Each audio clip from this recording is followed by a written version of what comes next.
Welcome to a very special episode of OC Lounge. It looks a little bit different, doesn't it?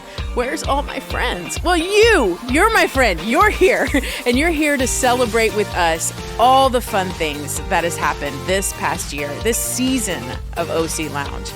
So I want you to settle in, get some popcorn. You're going to see the good, the bad, the really good moments that we just knew we had to highlight and reshare with you. And join us and then come back because I've got another fun announcement to share with you at the end.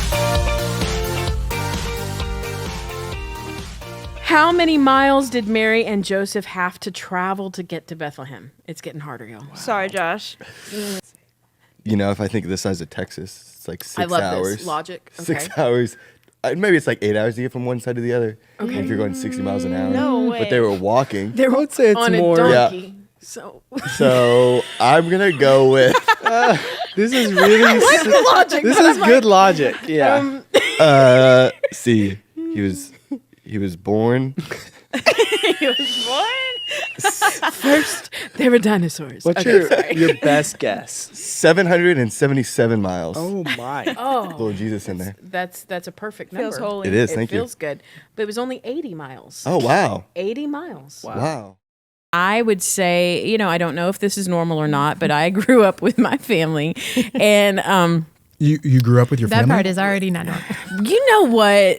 Well, that's what you said. You said, I don't know Dangerous if this is normal. having real life friends on the show because I almost good. lost my filter. I'm just going to say, I grew up doing this with my family. And wait for it. Dramatic pause. We would hide a pickle in a Christmas tree. Is that normal? Nope. Nope. Okay. What do you Wait, mean? you would... What? We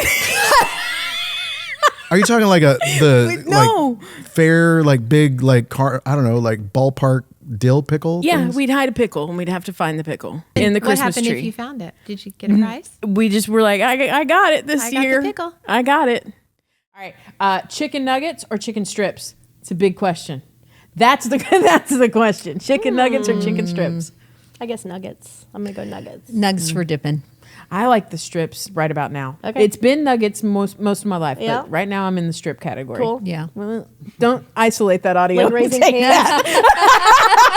Ever. Wait, rewind. What did you No, say? I Wait, said right now one I'm more in the time. strip category, not I have nuggets. No, I'm going to choose nuggets. this I recant everything. Nuggets. All right. I think we need a recap for anyone who missed it on the worship. Jared, you would expect Amos to do this, but I really feel like Jared This is your moment, Jared. could give us a good recap of worship. Let us know how it I went. have searched the world, Okay. but it could not fill me. I don't know the rest of the words. I was like, guys, See how he's I really got attempted it. not to use Amos any is of my feeding vocal, lines. any of my vocal influence. I just, I've saved that for the moments in the presence. and, Yeah.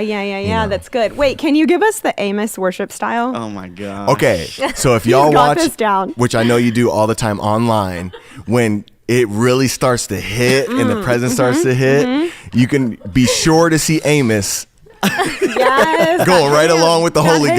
Ghost. Let's That's see basically just like, Let's see it. Oh, can you guys? hey, Okay. There he is. Yes, Oh, man. jump I'm in. getting it right now. We Yep. love that. We love that. And I get off of the bus, and I'm so excited to meet this different culture of kids. And we're there to do a VBS, which I don't know if y'all know what that is, but it's Vacation a vacation Bible school. So like they're gonna come, we're gonna be like activities, fun. I'm the fun where I go, right? Get off the bus, and all these kids run away from me in fear. Immediately. no. It was not like no. It wasn't like any of them were like, oh, we might not like her. It was like, and like gone, taken off. And one of the sweet ladies that was there that worked with them, she goes, well, we have a legend that we tell them that if they misbehave, instead of like a boogeyman, a big white woman will come eat them. And I said, no, we do not. No, we do not. And she said, yes. And I hate letting you know this, but I think they might be afraid of you. And I was like, I can tell they're afraid of me. So here I am on this mission trip, and I'm like, I don't know how I'm going to serve these kids because they're all scared of me. But I made new friends. I destroyed some myths. The gospel was heard. It was all good in the end. That's but I'm amazing. telling you, that was a mission trip fail when I walk off the bus and I'm immediately met with fear. Nice.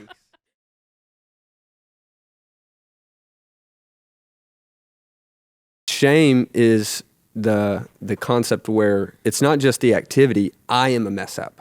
I become, so it's like you're associating your activity with your identity. And that's not the way it's supposed to be. So your belief in who you are, belief is going to determine behavior. You know, psychologically, belief determines behavior. So what I believe about myself is going to determine how I act it out. And so with shame, it's not just like, hey, shame off you. It's like, I am not shameful. Yes. I don't need to be ashamed. Like I am righteous. Yes. And when you build that belief of identity, then you can start behaving in the right way, knowing that my identity is not associated with my activity. My activity doesn't mean that that's who I am, even though sometimes, you know, I can do some things that are outside of my identity. My identity does not, or my activity does not determine my identity. And so understanding like I'm righteous, even though I do some unrighteous things sometime, I'm righteous because of my covenant relationship with Jesus. Yeah. And I was just thinking about like the inconsistency of like my human heart. That like there's so many times where I'm like, yes, God saved me. But then like when I maybe want to do things my own way, or maybe when I don't like the way that God wants to save me, then it's no, like, I'm not sure if I want you to save me. But I just think about like the same Jesus that was riding on a donkey and hearing these people say this, he knew that they were going to shout, crucify him in just a few days. Yeah. And yet he still died on the cross for their sins. Yeah. And it's just like, to me, it's like, man, even when I am so inconsistent in my own humanity, God is consistent in his saving. Yeah. And let's say like, that phrase pretty cool. one more time again. Even when I'm inconsistent in my humanity, God is so consistent in his saving. Wow. So good. So I heard a story recently that kind of goes into the things that I'm doing to, you know, press a little bit deeper. And there was basically a competition between two guys, and it was to cut down a tree as fast as they could. And the one guy was just chopping at this tree for the whole time. The other guy, every 15 minutes, would sit down and rest. And at the end of it all, the guy that lost went up to the guy that won, that was taking the breaks for every 15 minutes. And he was like, man, what did you do different? Every time I looked over, every 15 minutes, you were taking a break. And he said, every time I would sit down for those 15 minutes, I would sharpen my axe. And I think simple obedience is like sharpening your axe. So I want to sharpen my axe. I want to be obedient when no one's watching. I want to do the small things that I can, because if simple obedience changes history, then simple disobedience actually keeps us from changing what we see in our nation and our culture. And so, sharpening my axe. So that's obedience, reading my Bible, and then just like doing what I say I'm going to do. It's really a big deal for me. Yeah.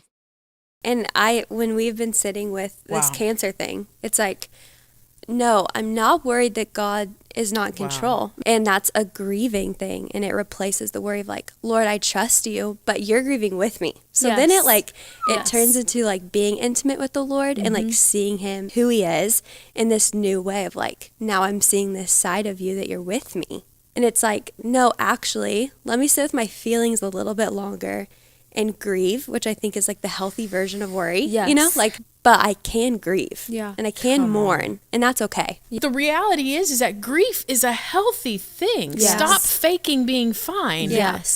Grief is what's required of you. When you come to grips with who you are in God, and that he paid all this price so that I could be adopted into his family and not be orphaned anymore.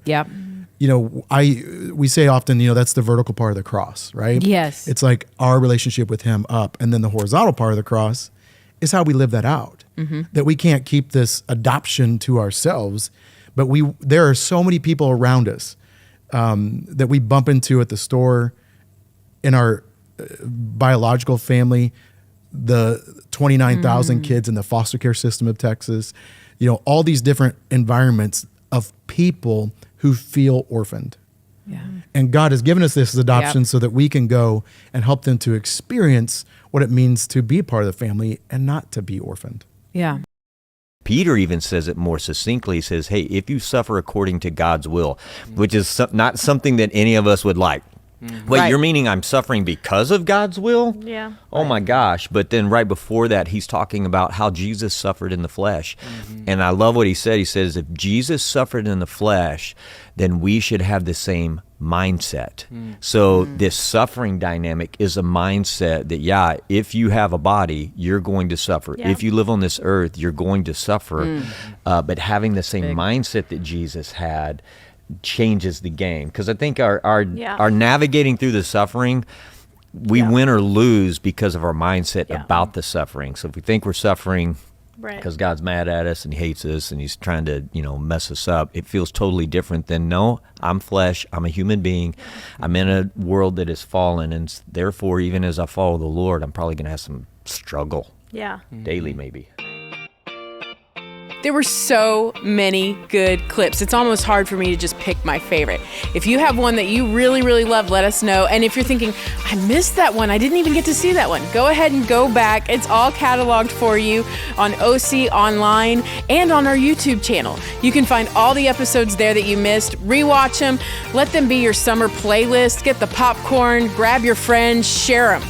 But whatever you do, get ready, because I'm telling you, season 2 is going to be back in the fall. We're going to have some more incredible discussions, some more incredible games, and we can't wait to have you join us then. Listen, until next time, may you experience the presence of a God who loves you, sees you, and knows you deeply. Bye, everybody.